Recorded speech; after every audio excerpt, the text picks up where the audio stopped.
नमस्कार शेतकरी मित्रांनो, आज 2 ऑक्टोबर 2025 सर्व शेतकरी बंधूंना दसऱ्याच्या शुभेच्छा। राज्य सरकारचे मोठे निर्णय, राज्यातील सर्व ताज्या घडामोडी व नवीन अपडेट पाहण्यासाठी चॅनल लगेच सबस्क्राइब करा। अर्थव्यवस्थेला 5 मोठे बूस्टर डोस, रेपो दर जैसे थे।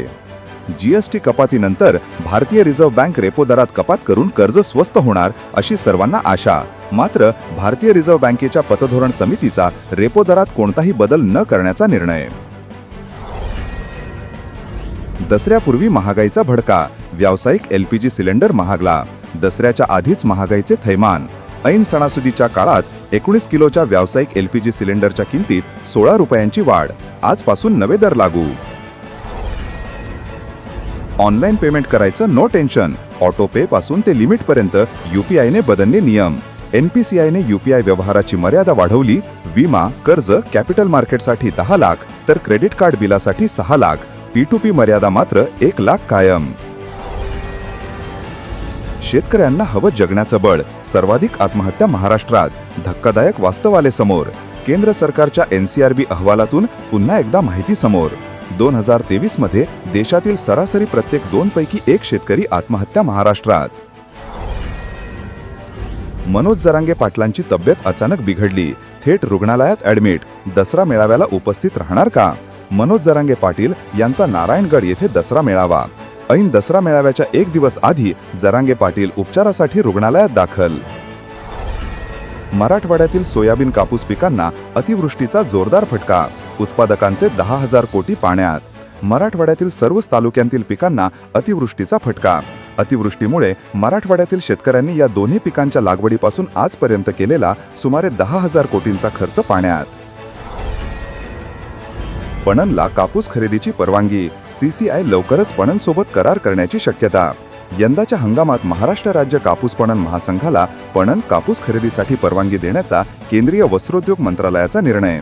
भारतीय कापूस महामंडळ सीसीआय लवकरच पणनसोबत करार करण्याची शक्यता।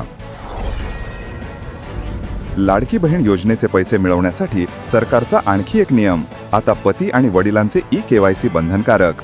लाडक्या बहिणींना राज्य सरकारचा आणखी एक झटका, नव्या नियमामुळे लाडकी बहीण योजनेतील लाखो लाभार्थी कमी होण्याची शक्यता, लाखो बहिणींचे 1500 रुपये बंद होणार। ऊस संशोधनाबाबत कृषी मंत्री शिवराजसिंह चौहान यांची महत्त्वाची घोषणा।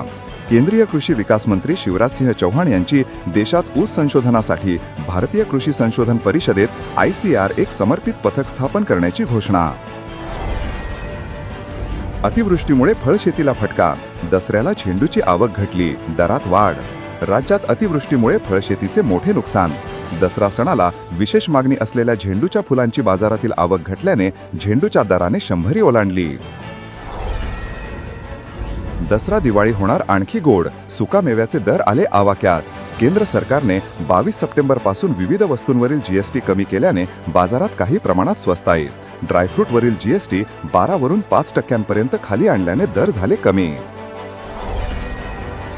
पूरग्रस्तांसाठी सरकारची शेतकऱ्यांकडूनच वसुली, प्रतिटन ऊसामागे 15 रुपयांची कपात। राज्यातील अतिवृष्टीग्रस्त शेतकऱ्यांच्या मदतीसाठी यंदाच्या गाळप हंगामात ऊस उत्पादक शेतकऱ्यांकडून प्रतिटन 5 रुपये आणि मुख्यमंत्री सहायता निधीसाठी प्रतिटन 10 रुपये कपात करण्यात येणार। कुकडी प्रकल्पातील ही 5 धरणे 100% भरली, विसर्ग सुरू, सतर्कतेचा इशारा।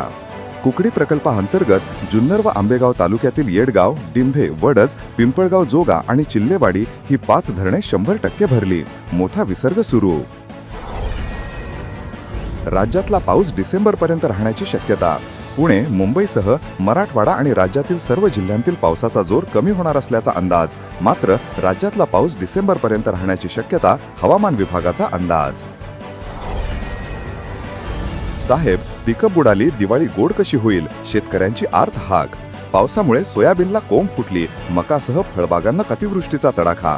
पावसाच्या तडाख्याने शेतकरी हतबल, साहेब दिवाळी कशी गोड होईल, आमच्या पदरात मदत द्या, शासनाला शेतकऱ्याची हाक। पूरग्रस्त शेतकऱ्यांचा भार ऊस उत्पादक शेतकऱ्यांवर, FRPचे तुकडे, एकरी 10 ते 12 टन उत्पादन घटल्याने 15 रुपयांची कपात, असली दलाली बंद करा, राजू शेट्टींचा सरकारवर हल्लाबोल। शेतकऱ्यांना मोठा दिलासा, अतिवृष्टीची मदत मिळवण्यासाठी सरकारकडून केवायसी अट केली शिथिल. शेतकऱ्यांना मदत मिळवण्यासाठी आवश्यक असलेली ई-केवायसीची अट शिथिल करण्यात आली आहे. शेतकऱ्यांना मदत मिळवण्यासाठी ॲग्रिस्टॅक नोंदणीला आधार मानले जाणार. मुख्यमंत्री फडणवीस यांची माहिती. राज्यात 100% पीक पाहणी होणार. 1 ऑक्टोबर ते 31 ऑक्टोबर या महिनाभरात पीक नुकसानीची पाहणी होणार. राज्याचे महसूल मंत्री चंद्रशेखर बावनकुळे यांची माहिती. राज्यात 100% पीक पाहणी होणार. अनुषंगाने राज्यातील सर्व जिल्ह्यांना आदेश. कर्जमाफीसाठी सर्व शेतकरी भाजपमध्ये जाण्याची वाट पाहत आहेत का? उद्धव ठाकरेंचा सवाल. शेतकऱ्यांना मदत करण्याऐवजी राज्य सरकार आपल्याच धुंदीत डोळ्यादेखत उगवलेले पीक मातीमोल. शेतकऱ्यांच्या मदतीसाठी सरकारला एकत्र येण्याची विनंती. आंबेगाव शिरूर तालुक्यात अतिवृष्टीमुळे भात व फ्लावर पिकांचे मोठे नुकसान. शेतकऱ्यांच्या खाचारात पाणी साचले. तातडीने शासकीय मदतीची मागणी. शिरूर तालुक्यातील रावडेवाडी परिसरातील शेतकरी आठवडाभरातील मुसळधार पावसामुळे मोठ्या संकटात. परिसरात घेतलेले फ्लॉवर पीक पावसाने पूर्णतः उद्ध्वस्त. फळबागा बुडाल्या, जनावरं वाहून गेली, माणसं गमावली. शेतकऱ्यांचे हाल दाखवणारे फोटो. 20 सप्टेंबरपासून राज्यात पावसाचे थैमान. राज्यातील 30 जिल्ह्यांना पावसाचा मोठ्या प्रमाणात फटका. हजारो हेक्टर क्षेत्र बाधित. शेतकऱ्यांना दिवसा वीज देण्यासंदर्भात राज्य सरकारचं मोठं पाऊल. राज्यातील 20 कंपन्यांनी विक्री केलेल्या विजेवर अतिरिक्त विक्री कर लावण्यास अखेर राज्य मंत्रिमंडळाची मंजुरी. निर्णयामुळे प्रधानमंत्री कुसुम घटक ब तसेच राज्य सरकारच्या सौर कृषी पंप योजनेसाठी आवश्यक निधी उपलब्ध होणार. शेतकऱ्यांना दिवसा सिंचनासाठी वीज पुरवठा शक्य होणार. चुकीच्या खतांचा वापर आता टळणार. शेतकऱ्यांसाठी आता AI तंत्रज्ञान.